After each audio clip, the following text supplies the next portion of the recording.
Well, welcome, ladies and gentlemen, to Pop Goes the 60s. I'm Matt Williamson, and today I have a special guest, Tony Waddington.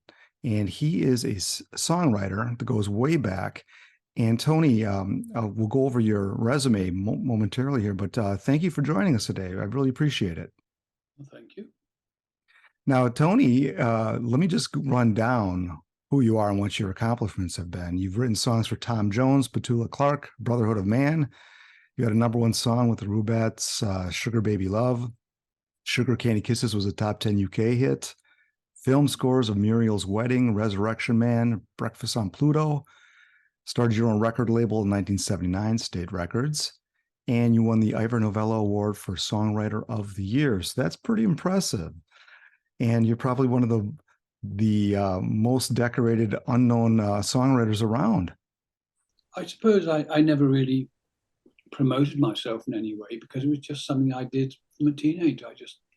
It's like sort of being a plumber or a carpenter and somebody saying you never promoted yourself. Well, I just never thought about it. It was a sort of job, just what I did. Well, one of the things that brought you and I together, I did a recent video on the Flirtations, and that video got some attention, and it was really fun doing that video because the Flirtations were one of my finds that I found, I don't know, about 10 years ago. I hadn't heard of them, and you were heavily involved in launching them in England. And generally, for those people who don't know, Flirtations were a trio of female singers that left the States and kind of escaping the Motown sound, and for like an English sound, which you and your partner essentially created for them. Tell us a little bit about how that all got started. I was a staff producer for Decca Records, which was a big record company in those days. And amongst, and you tended to fall into different productions and have this production. And it was my producer partner, Wayne, who got these girls. And I rehearsed in the studio with them. No, I rehearsed in the big rehearsal room with Decca first. For about a month, I think. Did all these songs. Then we got a guy called Johnny Harris, who was Tom Jones' arranger. We got him in to do the arrangements, final arrangements. And then we went into the studios and Decca #2 studios, I think, in Broadhurst Gardens. And we recorded the girls there. And they had great voices. And so, in those days, it was old school, people had to be able to sing. We took the girls into the studios and we did the sessions kind of live, really, which we could do in those days because in that old school way, people had to be able to sing and play. There was no sort of faking anything. So they were more or less live, the session. Big live band, girls singing live. And they were basically your breakthrough because you had been in the business for a number of years, since the early 60s. And I guess it takes time to build up your skills and move up the ranks a little bit. But they were basically your breakthrough period, I would say. And what I noticed was that the English sound, and this was 1968, it was such a different sound than what was going on in America with the other R&B groups. And I found that the very bass heavy and just the arrangements were different. Was that something that you guys were aware of, or was it just more of a natural way to create and arrange songs? You mean the bass was heavy on what? I would say so the Flirtations music, yeah. The bass guitar, it's really upfront and it's really got this really strong guttural sound. That was Herbie Flowers. And he played on there. He's a very famous bass player. But me, on those sessions with the Flirtations, he tended to, and it was his style. On the Lou Reed track, he's playing a string bass. But on this, he's playing on the Flirtations. He's playing a bass guitar. Hmm. He tended to play a bass guitar like a guitar. Now I know it is a bass guitar, and I've always said that to people. Don't do remember it's not a string bass. It's a bass guitar, because they tend to play like a.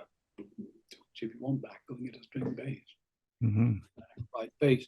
But Herbie used to take it one stage further and play it almost like his guitar. Ding ding ding ding ding ding ding ding dang dang dang. You know, it's like yeah. We're half an hour asked to rein it in a bit, but that's just the way because it was live. That's just the way it all was, you know. Wow, very cool. Yeah, it's a great sound. And the girls, how long were you involved with them? At least a couple years. They did that album. The album wasn't a huge hit. Obviously, they had some other singles that charted, but what was your feeling? Did you think you had a big hit band on your group on your hands? And then was there any disappointment when they didn't carry on with bigger hits after Nothing But a Heartache? Medium success. It was medium success. I was quite happy with it, you know. Mm-hmm. It was medium. It was what they called in those days a sort of turntable hit. Yeah. But not so many people avoid. Yeah. And I've heard it's had a resurgence in the last, I would say, 5 to 10 years. I've been hearing more about them with this channel I've got. People have mentioned them to me. Some of their other songs, like the Christmas song, um, and a couple of their other songs have get mentioned as well. So they've enjoyed a little bit of a resurgence, and I'm sure that's pleasing to you. Yeah, well, I think the thing is that how it really came about was that when I was in a pop band in Liverpool, knocking around with John Lennon, Paul, all those people. I wasn't. I was more. I'd learned guitar, sort of classical guitar, and I'd learned this sort of thing and that. And I was more of a musician than a pop star. And so with the Liverpool thing, I wasn't really cut out for it in many ways. I wasn't extrovert. I wasn't this, that, and the other. And when we were in the States, I was more in my comfort zone with different tracks. So when we came back, I was easily able to slot into a group call up because it was more stateside to me. Essentially chose to go behind the scenes and not be out front on stage so much, and that was comfortable for you. That's right, yeah. But also the sound was an American sound. Oh, okay. People thought we were American producers.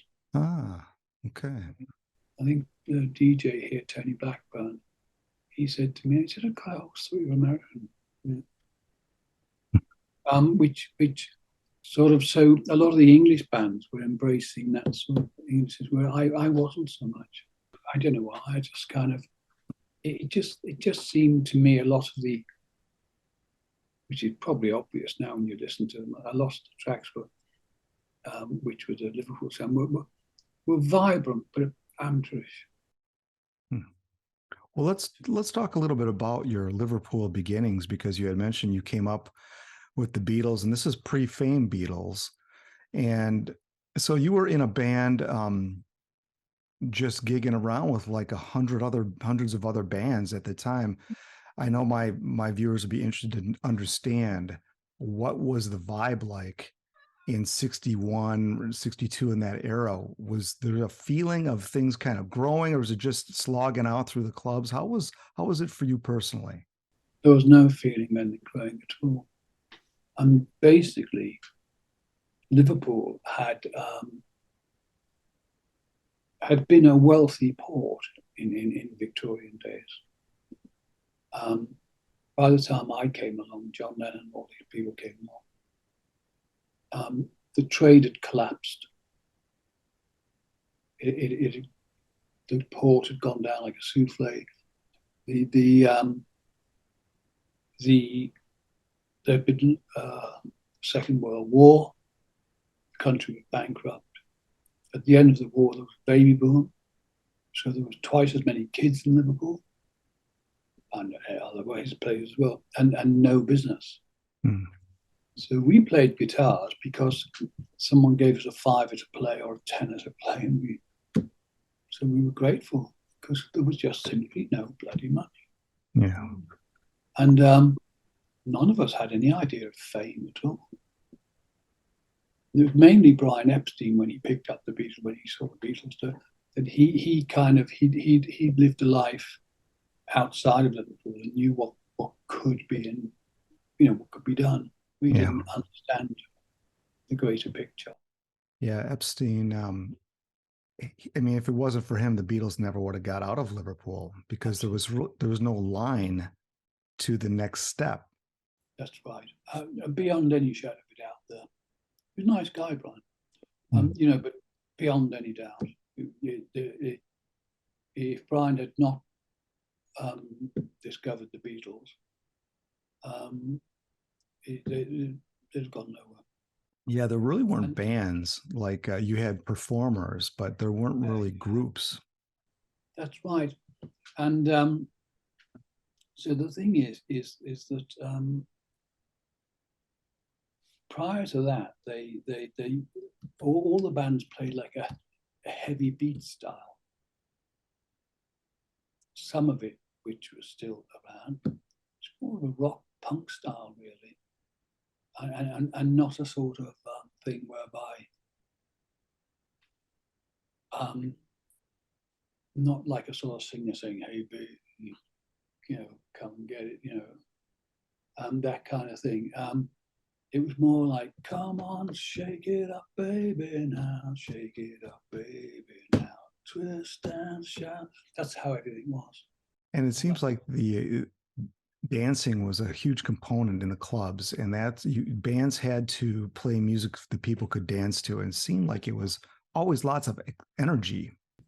I didn't know what, but they kind of liked the vibrancy of it. Mm-hmm. And whereas our voices sounded to me like this accent, they liked the voices, and it was kind of like that. And but they were all beat. It was all like, your love gives me a thrill, but your love don't pay my bill. I want money. Mm-hmm. Da, da, da, da, give me money. That sort of thing.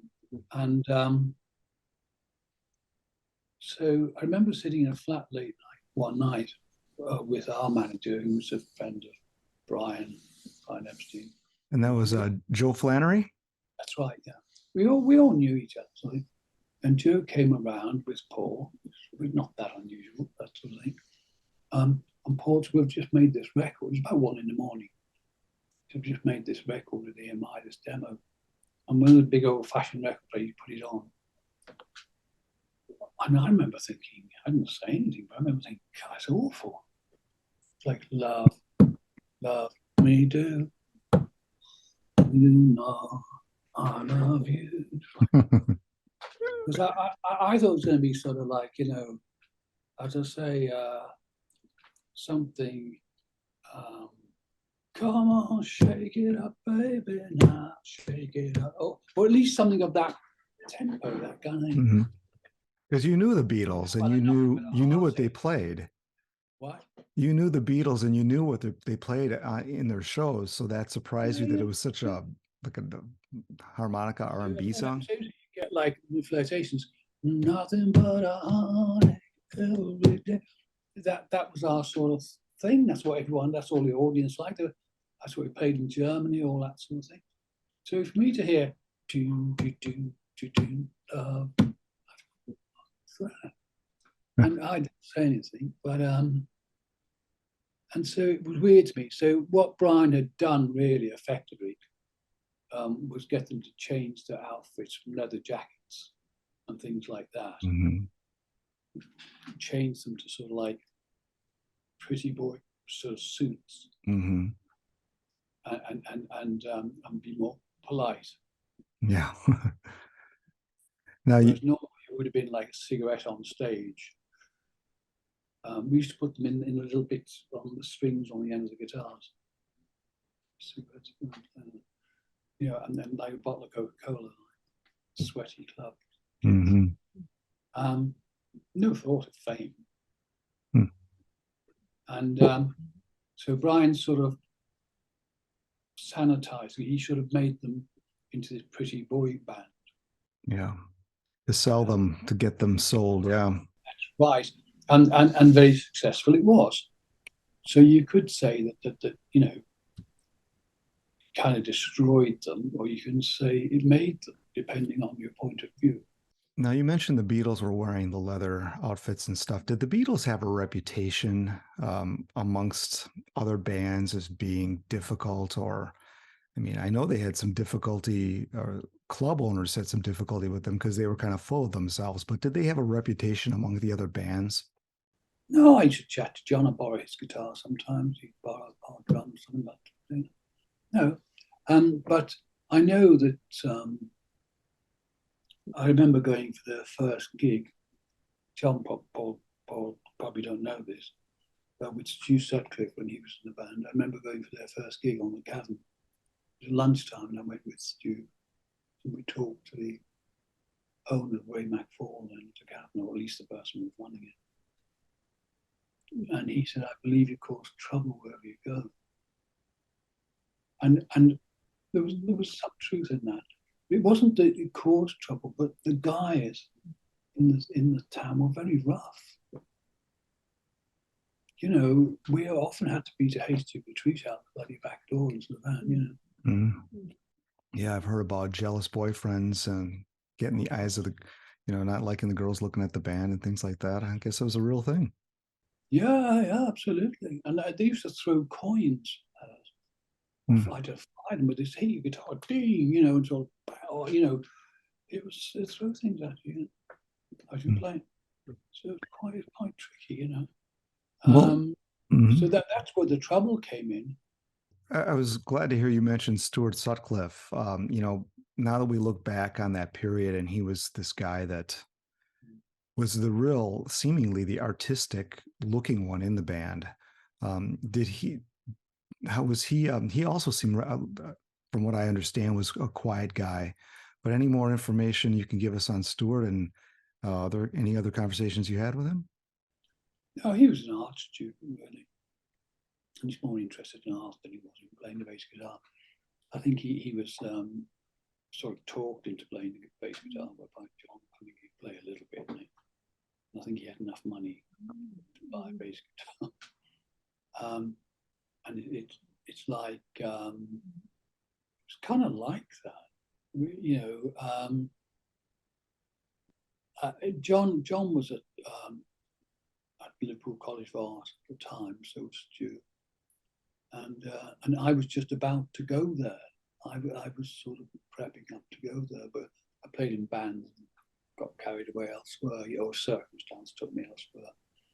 Well, it's interesting you mentioned "Love Me Do" because if you heard an early version of it, that's right around the time the Beatles made a bit of a change, which includes you. So you had mentioned Joe Flannery, who was a band manager that Brian Epstein knew, and you were in the Lee Curtis All Stars. Now, how long were you in that? How long was that group around before Pete Best joined? I don't know. I kind of it was around before I joined, certainly too, and it was very traditional, like sort of old style, 50s style, I would say, band, more like a function band, and I needed the money, I always needed the money. It's like, and somebody told me there were these auditions, and guy was going to Germany and stuff like that. He'd take you there. And I thought, oh, sounds good to me. And so I went along to the audition, got it, and went to when I was getting paid in Germany, which was unusual for me to have a check every weekend, And then we were going along, and then next minute I turned up and Pete was in the band. Yeah. Now, obviously it would have been about September 62. Now, Lee Curtis, he was the brother of Joe Flannery. Lee Curtis's name is actually Peter Flannery, and very few of the lead singers kept their own name. You know, you had Rory Storm and all those types. Was Lee Curtis kind of a more flamboyant frontman? Was that how the band was set up?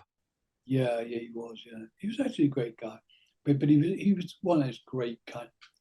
He was like sort of George Clooney on stage, all that kind of stuff. You know, Okay. he's like a good-looking guy and a naturally good figure, and he was like a quite a strong voice. Okay. But I was a complete opposite. I was a complete sort of nerd who just, you know, um, I was just nerdish with music Mm-hmm. and stuff like that. And I think I think I definitely had more male followers than women. Well, hey, at least it's great to be loved by someone, right? Yeah, well, they, great the way you play the guitar. Can you teach me? Like, yeah, okay. Well, once you had said all of a sudden Pete was in the band, and that obviously we know the story behind that. Pete got essentially thrown out of the Beatles, Ringo replaced him. And because of Epstein's relationship with Joe Flannery, that was the lifeline for Pete to get into the Lee Curtis All Stars. And the drummer you had in there, he got fired to make room for Pete. So basically, they pulled a Pete on your original drummer. Yeah. What's his name? Bernie? I forget his name. I can't remember his second name. But, Yeah. So how long? I mean, obviously, then the Beatles took off. So it sounds like record companies were looking to sign beat groups. So how long was it before when Pete joined? Then you eventually signed to Decca. How long of a period was it before you signed? Do you remember? well, we went down to London and we were going to make. We made different records, one or two records with Decca that weren't at all successful. And we didn't have our own identity. We had a 1950s identity with Mm. and the whole 60s era was coming in, which didn't suit Lee at all, didn't suit the singing, didn't suit the old stuff. Then they started recording without us. Then we became the best four because there was this Dave Clark five, and they thought the people four, and this sort of thinking. And is that I take it that Lee Curtis went solo at that point? Is that how it happened? And the thing is that we went with Joe Meek, who was a famous producer, Joe Meek. Mm-hmm. And I learned quite a lot about production on Joe studios. And if we'd have stayed with Joe, we might have been successful. But we went and signed with Decca because they were bigger. I remember Joe saying, "You're crazy," Mm. and he was absolutely right. Joe was a real producer and innovative, and his whole thinking was like that. And there's a film called Telstar, and that shows Joe Meek. He had met equipment, all sorts. There's stuff called Joe Meek limiter, all those things. And I learned quite a lot about production off Joe. It was suddenly like a real. I was in my element talking to him about how he does these sounds and that sound. Now, was this while you were signed to Decca? You were still hanging out with Joe Meek? With Joe Meek, and if we'd have stayed with Joe, I think he'd have shaped us properly. We went to Decca and we just became more of the same, really. Yeah, I listened to some of those Decca tracks, and to my ears, Decca, they didn't put any money into it at all. It's as if you just set up your instruments, played it, and they recorded it live. It wasn't sweetened. They didn't really do right by you guys. Is that how it was? Yeah, well, that's what Joe said. He said the crap, I can't remember the sessions much. I can't remember much about them. But basically,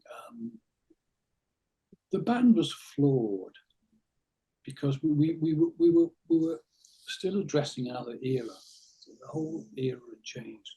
When we went to the stage, we started to sort of get into the more 60s style. But then that fell through because Pete wanted to go back to England for an audition for the Monkeys show, you know. Oh, did you? Yeah, we didn't do it, but we were asked to do it, but Pete wanted to go back to England, so we did. So Well, I had never heard that. So you were asked to, do you remember who you were asked by? You That must have been in California. Were it you? was in California, but I can't remember. We were in New York, but we were going to fly to California and kind of do this. Wow. Can you imagine if the Pete Best Band had become the Monkees? That would have been payback to the Beatles. That's right. I had never heard that. But I think Pete had enough at that point for whatever reason. That's Yeah, he really. I've read his autobiography, and he seems like just a lovely guy, and I guess he to this day, it's well, Pete, you weren't good enough for the studio recordings is kind of what we're left with, and it seemed like it was hard for him. But you had mentioned earlier being in the industry. Pete seemed, I don't, would you consider him an introvert? Because he didn't seem to have what the other three Beatles had. They always have said, well, he wasn't like us. That seems evident to me. What is your opinion on that? that's true. Pete was very. I don't know whether introvert is the word, but he was certainly not an outgoing person when it came to personality. The idea that he wasn't good enough drummer for the Beatles is utterly ludicrous. So many people have talked about it, and I'm not interested, but I listen and I just think, oh, God, idiots. Okay, so imagine the Sex Pistols, Johnny Rotten, for example. If you were the producer, would you say you've got to get rid of this Johnny Rotten? He's not a good enough guitar. Right, yeah. Jazz guitarists much better. They were dealing in a whole different era. The fans couldn't have given a damn who was on the drums. Right. If you know what I mean. Yeah, I mean, it was you had a club scene that was all of a sudden becoming this studio scene. That's where the money was. That's where the hit songs were made. And it seems that if I'm understanding you correctly, the Beatles, getting back to this, maybe Pete didn't fit in with the other three personality wise. That's been the other knock on Pete. I can imagine that. Hmm. But and certainly on stage, the Beatles sound that made the Beatles popular on clubs was Pete. No doubt about it. The atomic beat. And was that something that he brought to Lee Curtis? And that was a similar sound, I would take it. No. He went sort of straight after that, as it were. And because that was considered very unorthodox. And but Ringo was a very orthodox drummer, super drummer. But he wasn't the Beatles at all. There wasn't the thunder there. There wasn't the sort of like when they came on stage at clubs originally before they were famous. It was like thunder. They came on like with this crashing sort of sound, like used to a kind of genteel thing. All little kids and teenagers loved it. They were all go mad. It seemed to be this transition of becoming studio musicians, which the Beatles obviously did. I mean, when the Beatles went to Hamburg, they were all new on their instruments. I mean, none of those guys could play well. They just made noise and it made energy and jumped around and made a fantastic sound. Right. So by the time that they recorded Love Me Do, John, Paul, George, I think were probably progressing to a point where they eventually stepped into the studio and were able to grow. Yeah. Luckily for them, because those first couple records, I mean, it's still pretty raw. Absolutely. We were all raw. Yeah. And it's really, to me, it's about the songs. It's not so much about the playing. And the rawness, I'm glad they kept the rawness, because if they had studio musicians do that, they would have ruined it. Yeah, well, that's what I'm saying about Pete. I'm saying Pete wasn't good enough for a drummer to be in the Beatles. Well, that's just the wrong angle to take, you know. Mm. Having said that, Ringo was a superior drummer to Pete, but that's kind of irrelevant. Yeah. You know, it's irrelevant. He's a super drummer, Ringo, and a nice bloke. Um, and but the idea that he was somehow, you know, he had to come because Ringo didn't play on the first record either. They brought in someone else. Correct. That Yeah, was Andy the White they brought in, and then they did do Ringo, and you can tell the difference on the Ringo version and the Andy White version. It's quite apparent that Andy White is much more slick, and it's a tighter sound. the whole world, or the whole world of music was changing. The records of the 50s were just they were done by professional musicians. There was no idea of amateur musicians, but the amateur musicians, as we all were a kind of part of a, what would you say, part of a new wave of stuff coming in. Yeah, I mean, as soon as they got popular and they started going on these tours, especially in America, where they played for a half an hour, you could barely hear them. I mean, that was nothing what they were doing in the clubs. And it was like a different, completely, not a different band, but almost like a different band. And you know, if they had to continue in Liverpool in the clubs with, because they were making good money, by the time 1962 came around, the Beatles were making more money than their parents were making gigging around. I don't know how long they could have done that. I think they were actually on the verge of breaking up when Epstein met them.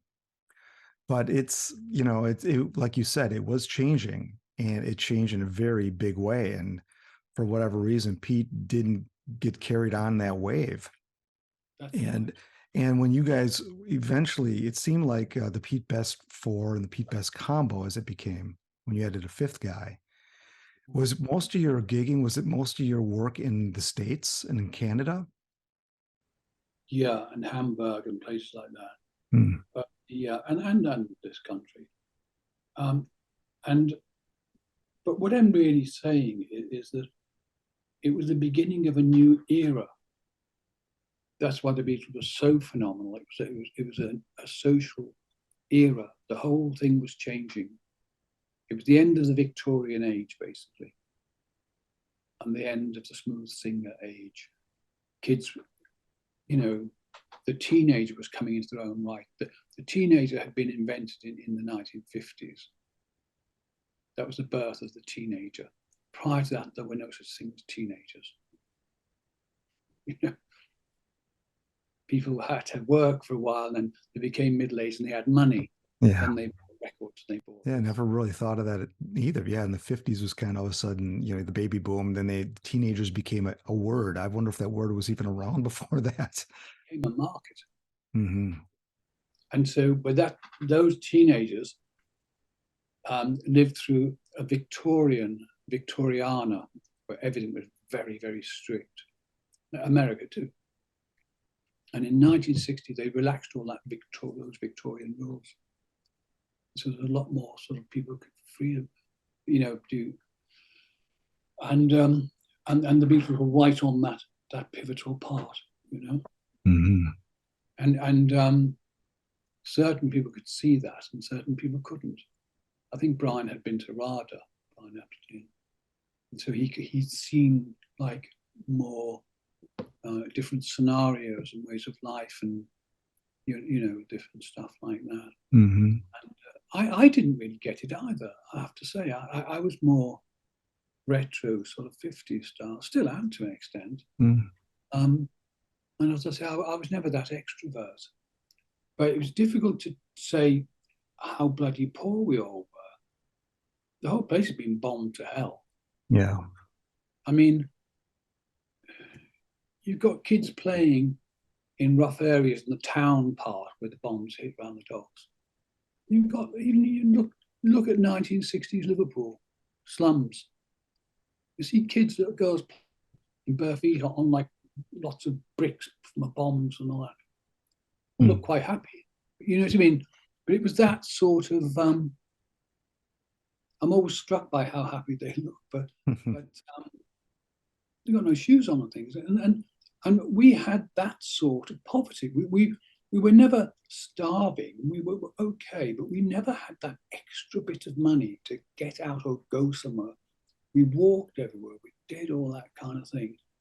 I found an old guitar neck in a bin outside someone's house, and I thought, "Whoa, that's an electric guitar neck." And the guitar was broken, please. And I got a piece of wood and put it on. I've got a picture of it somewhere. I wish I could get it. Humble beginnings. Well, that's the point, that nobody had money, nobody had anything. John didn't, Paul didn't. No, we never had any. We had very little. And so to us, we played anywhere for anything.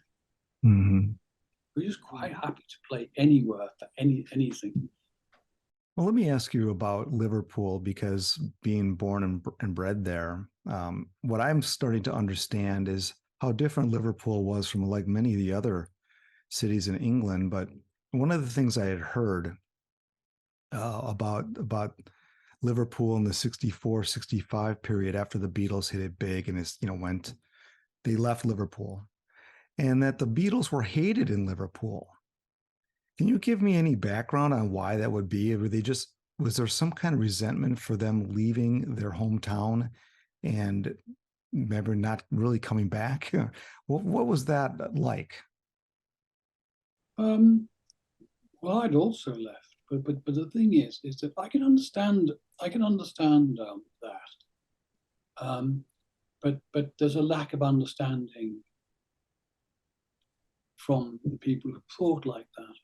Insofar as you had to go, it's like an actor going to Hollywood. You had to, there wasn't a choice, and certainly I would say no one loved us before them. It was just called layabouts. Because the older generation didn't sort of. There had always been jobs. It was a very wealthy city. When we came along, there weren't. There were twice as many kids, no jobs. And so when I used to walk around with like long hair, like not that long, but long hair and a guitar case, people used to go and get a job, you'd lay about and all that. So people shout things at me. So I never felt like they were longing for me to stay there. But I do have a great affection, or affection is probably the wrong word, for Liverpool. But I'm very, I'm very attached to it mentally. Mm-hmm. I wrote a song called Liverpool Bay, which is on the internet somewhere. It's all like that era. But that is a kind of eulogy for me living there as a teenager. So you can take the boy out of Liverpool, but you can't take the Liverpool out of the boy, huh? Well, that's right. I guess it's true of anyone, but they are different people as well. They were very different people. But if anyone understands the history, they see these, like, say, someone like England, you've got different nationalities. Like, you had like the Saxons came on the like East Coast, then you had the Norman lot on the middle centre, and then you had, but round the top of Wales and Lancashire and all that, Liverpool, that was all Viking. You have these very, like Scots, a lot of Viking. You've got this very fiery kind of, very different sort of, very different, what would you say, temperaments. Very different temperament went down south, very genteel. So a little tougher up north, huh? Yeah, and a lot of poverty, a lot of everything, and that went on for years. Maybe still is, Yeah. I mean, from somebody in the States here, it never seemed like after World War II that the all of UK didn't. That's when things ended for them. You know, they never rebounded very well after that war because so much money was spent. And It was a case of the deprivation after the Second World War. The country was just in total debt. You know, and also they'd been in the South. They just ignored the North. That was just, no one cared about that. You know, that's the thing. You only have to look at Liverpool slums, 1950s, 1960s. You can see the bombing after the war, the kids playing on bomb sites. They were everywhere, bomb sites. Just played on them. Like, how long did it take for those to get cleaned up? I mean, have they ever fully been cleaned up? I'd say this country, even in London, I think the turn of the century, they started to realise, why don't we clean this place up a bit? Wow. You still had chicken wire around parks and things like that, because at the time, in London, they had this kind of spirit whereby you had to give to the war effort. So you had to give the railings outside your house. London was full of Victorian railings.